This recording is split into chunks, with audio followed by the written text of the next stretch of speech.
La parole au docteur Johan Peters. Le docteur Johan Peters est directeur général de l'Institut scientifique de santé publique de Belgique.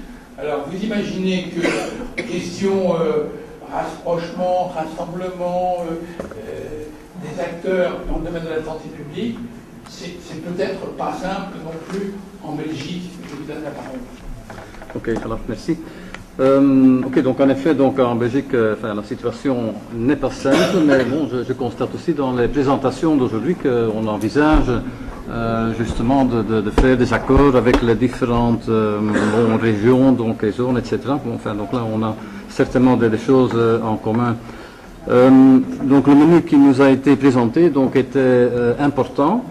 Je suis heureux que on peut se limiter donc à 3 points principaux. Comme le professeur Simpura, je constate aussi qu'un travail énorme a été réalisé. J'étais vraiment surpris. J'étais au courant du projet, mais que l'ampleur était tellement importante, donc c'était quelque chose qui m'était échappé. Maintenant, je pense l'avantage justement de ce travail préparatoire, est que vous avez créé le sol nécessaire pour créer donc une agence. Parce que dans mes expériences personnelles, donc j'ai eu une expérience où il y avait une bonne préparation de la base, donc il y a déjà, je ne vais pas dire un consensus, mais qu'on travaille ensemble, qu'on partage des procédures, des idées, etc., où on fait donc une intégration, ou dans une autre situation où ce n'est pas le cas. Donc je pense qu'ici, le nécessaire est déjà là donc, pour que les nez soient donc, dans la même direction et qu'on est en train de créer donc, un sentiment commun. Maintenant, donc, dans ce cadre, si on veut effectivement arriver à une intégration, je vois déjà comme un premier aspect majeur, c'est-à-dire de stabiliser l'organisation. Donc, on ne parle pas encore de culture, vous partez d'un système, de 3 institutions différentes avec leurs procédures de finances, de personnel, etc. Et donc, je vois que il y a déjà pas mal d'efforts ont été faits, ou des orientations donc, pour harmoniser ces procédures, mais je pense que c'est quand même essentiel pour une organisation qu'il y a un service responsable pour les finances, un service qui est responsable pour personnel, un service pour ICT, pour les bâtiments, etc. Bon, ça n'empêche pas qu'on fait des antennes pour des sites éloignés, c'est aussi le cas à Bruxelles, ces services sont dirigés de façon centralisée, mais que des budgets sont alloués, mais ils sont quand même sous le contrôle d'une direction financière, personnelle, etc. Il en va de même, évidemment, donc, pour une stratégie de recherche ou de stratégie d'expertise ou de stratégie de prestation de services qu'on veut développer. Donc c'est important que là il y a une structure centrale qui l'organise, évidemment, donc en collaboration avec les différentes structures de l'organisation. Et donc à ce niveau-là, donc il y a aussi une surveillance qu'effectivement les projets identifiés sont réalisés tels qu'ils sont prévus. Donc au niveau de notre institut, on le fait donc en créant un portefeuille de projets, qui est composé de façon identique.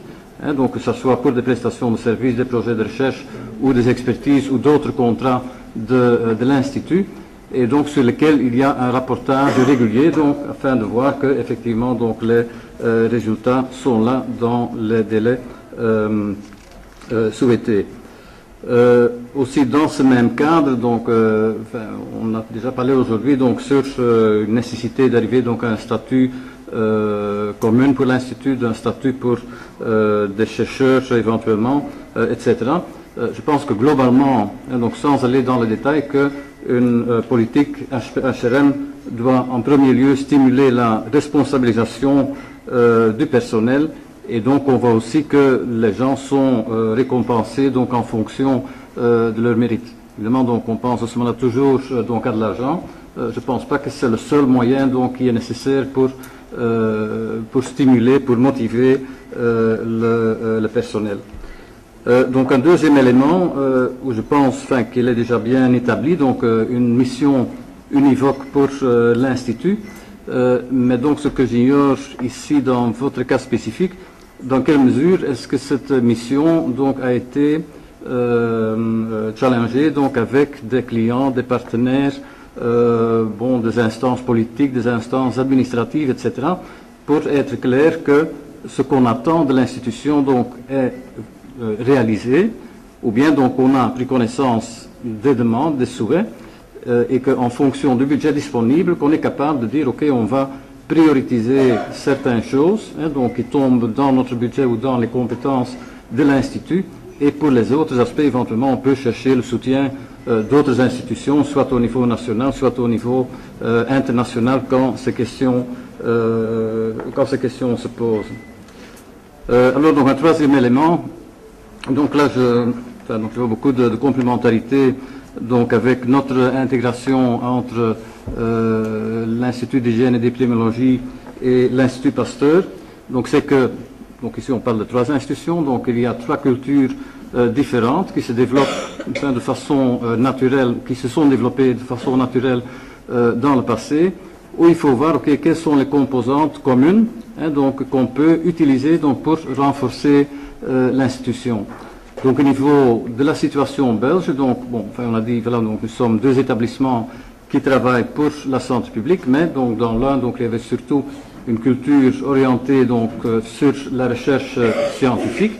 Bon, la recherche scientifique est essentielle, c'est un des piliers pour un institut de santé publique, mais on doit être sûr que c'est bien orienté sur les besoins de santé publique, donc, et que ça cadre dans une stratégie globale et dans les priorités globales de l'Institut. Donc on ne peut pas faire de la recherche pour augmenter les connaissances scientifiques sans avoir un impact sur la santé publique. D'autre part, donc chez nous, donc au niveau de l'IHE, donc il y avait donc une forte orientation sur, des services de soutenir les besoins de la santé publique, mais donc sans utiliser toujours donc les technologies ou les recherches nécessaires pour le faire correctement. Donc ça, c'était chez nous le message personnel. Donc voilà, essayons de profiter de ces 2 cultures. Donc les 2 cultures sont nécessaires. Donc il y a des lacunes des 2 côtés, mais bon, quand on le met ensemble, voilà, donc on va progresser. Mais donc là, évidemment, c'est aussi très important de mélanger les équipes. Donc là, je pense que aussi pour l'avenir, que ce sera quelque chose à envisager. Nous sommes aussi sur 2 sites différents. Enfin, nous envisageons aussi de créer donc une institution sur un endroit central, parce qu'en fait il y a 5 localisations différentes de l'Institut pour l'instant. Mais ce qu'on a essayé en attendant, c'est de toute façon mettre les spécialistes ensemble. Si on a 2 services de virologie, ok, mettez donc tous les virologistes ensemble, ou tous les bactériologistes ensemble, ou les chimistes ensemble, ou les épidémiologistes ensemble, et donc ils ont donc de bonnes relations ou de bons contacts entre eux, et que l'un peut stimuler l'autre. Donc c'est aussi un aspect important. Voilà, mais je pense, toutes les questions que vous avez posées, je pense qu'il faut déjà faire peut-être 2 journées pour traiter les différents points. Voilà. Merci.